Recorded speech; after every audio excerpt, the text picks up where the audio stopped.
Welcome to the absolute disaster zone that is SAO. If you thought this anime couldn't sink any lower, think again, because the newest arc, Alicization War of Underworld, takes the cake for being the epitome of garbage. This is disgusting.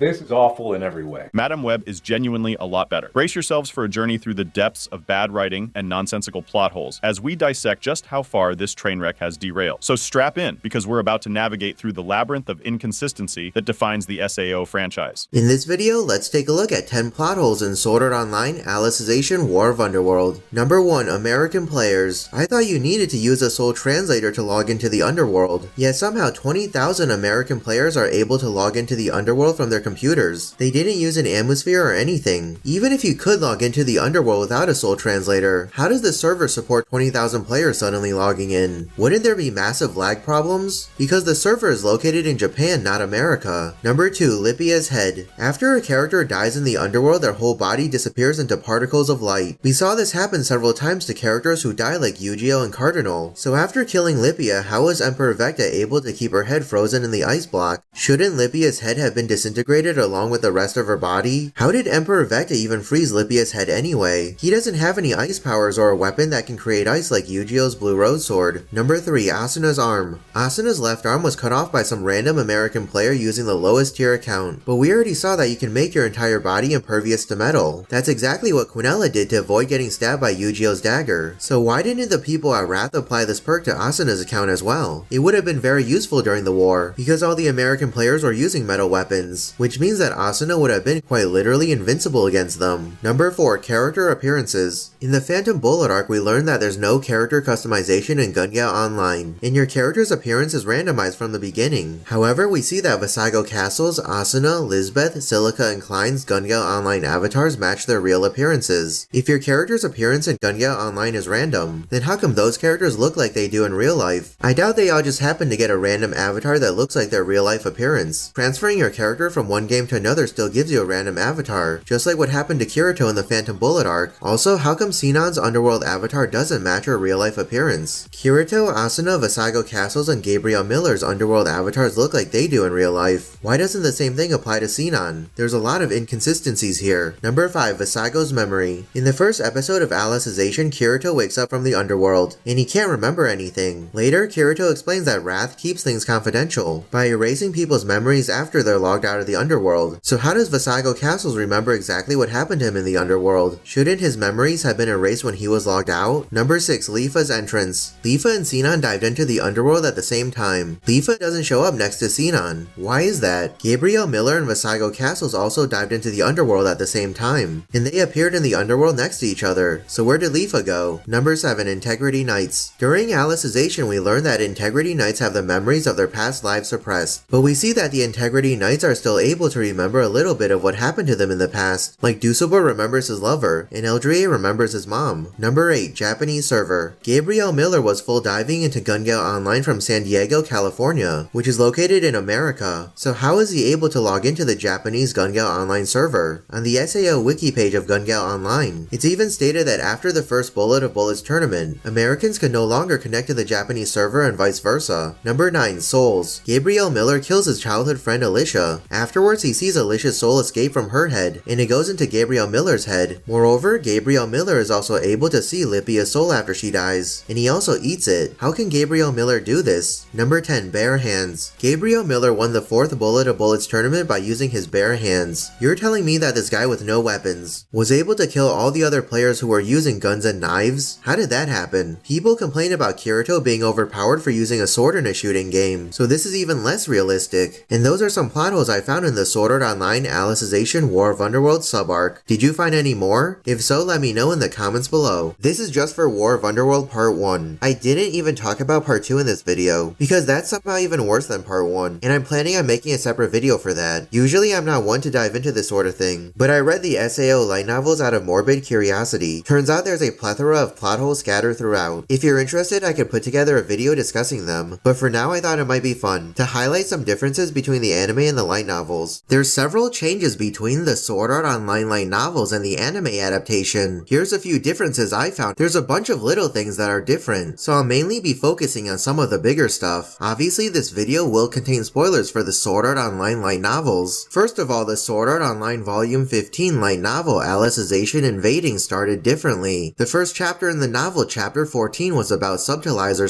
/ Gabriel Miller, playing Gun Gal online and defeating Sinon by strangling her. We see that Kirito suddenly has a wheelchair in the anime. In the light novel, it's explained that Garita was the one who made the wheelchair for Kirito. We previously saw Garita during episode 7 of the Alicization arc. Garita is an old man who lived alone in the forest. Furthermore, the log cabin that Alice and Kirito are living in was built by Alice herself. She chopped down the trees, stripped the bark, and put it together from scratch. It was old man Garita that taught her how to build the cabin. Furthermore, the clearing where the cabin was built was Alice and Yu-Gi-Oh's secret playground during their childhood. In the anime, Alice and Selka both walk with Kirito. However, in the light novel, it's just Alice and Kirito. Selka didn't even come into the story until Alice and Kirito headed back to the cabin. Furthermore, Selka gave an apple and cheese pie to Kirito and Alice, but this wasn't shown in the anime. Later in the light novel, Kirito and Alice also eat the apple and cheese pie. In the anime, it's Berkuli that heads up to the top floor to meet Alice. However, in the light novel, Alice was the one who went looking for Berkuli at the Great Bath, and she awakened Berkuli, who was frozen by Chudelkin, but he was freed after Chudelkin died. In the light novel, it says that Alice returns to Rulid Village. The trip across Norlangarth to Rulid Village took 3 whole days. Alice and Kirito landed in a forest a distance away from the village, and on her way to the village, Alice encountered a number of villagers. They were all shocked to see her, but none of them called out to her. In the light novel, it's explained that Nigel Barbosa was the owner of the biggest farm in the village. Furthermore, Nigel Barbosa's large mouth and beady eyes reminded Alice of Chudelkin. Lastly, Nigel Barbosa also gave Alice sweets when she was younger. Additionally, in the anime, we aren't really told how or why Alice got the job of cutting down trees. In the light novel, it's shown that Alice got the job of clearing out trees and rocks. After an incident with falling rocks blocking the path to the pasture to the west, Alice moved the boulder all on her own, and people started coming to her for help. Moreover, the reason why it's once a month is because Alice worried that if she kept accepting any task, the men would never stop coming to her. After cutting down the tree, Alice is paid the 100 Shia silver coin by Nigel Barbosa. In the anime, she doesn't do anything with it. However, in the light novel, she uses the 100 Shia silver coin to buy a week's worth of food and necessities. In the anime, when Kirito and Alice head back to the cabin, Alice meets her dragon Amayori. Not much is known about Amayori, but in the light novel there's a bit more detail. Amayori used to be Alice's dragon when she was an Integrity Knight. When Alice decided to build the cabin, she set Amayori free. However, Amayori always came back to Alice in the evening. In the anime, Eldri comes to visit Alice, which is also what happened in the light novel. However, Eldri also brought a bottle of wine, and later Alice and Eldri would both drink a glass of wine. However, I guess this was omitted since Alice is not of legal drinking age. Additionally, Eldri is hungry when he meets Alice, and Alice feeds him the half moonbeans and meatball stew she made for Kirito. In the light novel, when Alice goes back to the cabin and sees Kirito crawling towards the swords on the wall, she picks Kirito up from the floor and says to him, "I'll go, I'll save the villagers. Please don't worry, just stay here." In the anime, Alice says this in an internal monologue while she's on her way to Rulid Village, not face to face with Kirito. In the light novel, when Nigel is yelling at Selka, his eyes are bloodshot and he's also looking at his mansion, which is close to the clearing. In the anime, Nigel Barbosa's eyes are normal and he's not looking at his mansion while yelling at Selka. In the light novel, after Nigel Barbosa screams at Alice for being a witch, Alice looks away from him and has an internal monologue where she thinks, "Then do as you will and I will do the same. I'll take Selka, my parents, and Kirito and leave this place to find a new home far, far away." Additionally, Alice also comes to the conclusion that the villagers are like that because the centuries of the Axiom Church's rule made them this way. The Taboo Index and the countless other laws and rules beneath it constricted the people, giving them the lukewarm bath of safety, while robbing them of something much more important, the power to think independently, the power to resist. This entire internal monologue moment was omitted from the anime. In the light novel, Alice has a conversation with Nigel Barbosa before calling Amayori. Nigel believes that the villagers should have stayed and defended. However, Alice tells him that he'll be fine with the head start he's got, and she'll hold off the attackers. Nigel Barbosa then replies that it wouldn't be possible to do such a thing even if Alice was an Integrity Knight. Alice ignores Nigel, grabs him by the collar, and then throws him southward. In the light novel, after killing the first group of goblins, Alice has another internal monologue about the administrator. "You concentrated all this power into just 31 knights and turned us into your puppets. In doing so, you had the collective power that should have gone to all the people of the realm in the palm of your hand instead. But such a grotesque power misleads the one who wields it and those around them. You were consumed by a power that was too great and became something no longer human. This internal monologue was also not shown in the anime. In the anime, when the bandage in Alice's hand vanishes, Alice simply says thank you Kirito. In the light novel, she thought she'd been protecting and caring for Kirito for the past months, after he lost his mind and arm, but she was the one who truly been under his protection. The bandage, faded from repeated washing, was a piece of Kirito's clothing that he had ripped loose for her. In the light novel, after Marika the Foot Harvester announces who he is, Amayori flies down to intimidate the orcs and the goblins. That's when Alice uses this opportunity to attack with her sword. In the light novel, when Alice is going away with Amayori, she considered leaving Kirito behind in the village and asking Selka to take care of him. However, Alice decided to take Kirito, because the key to getting Kirito back to his old self will be at the battle to protect the human realm. The stuff that happens in the real world during the ocean turtle attack is pretty much the same between the anime and the light novel. There's a few minor changes, like how Kikuoka is wearing a Hawaiian shirt in the light novel instead of a kimono, but nothing else really that notable to talk about. Well, that's it for this video. Did you notice any more changes between the Sword Art Online light novel and anime adaptation? If so, let me know in the comments below. Thanks for watching, I'll see you in the next video.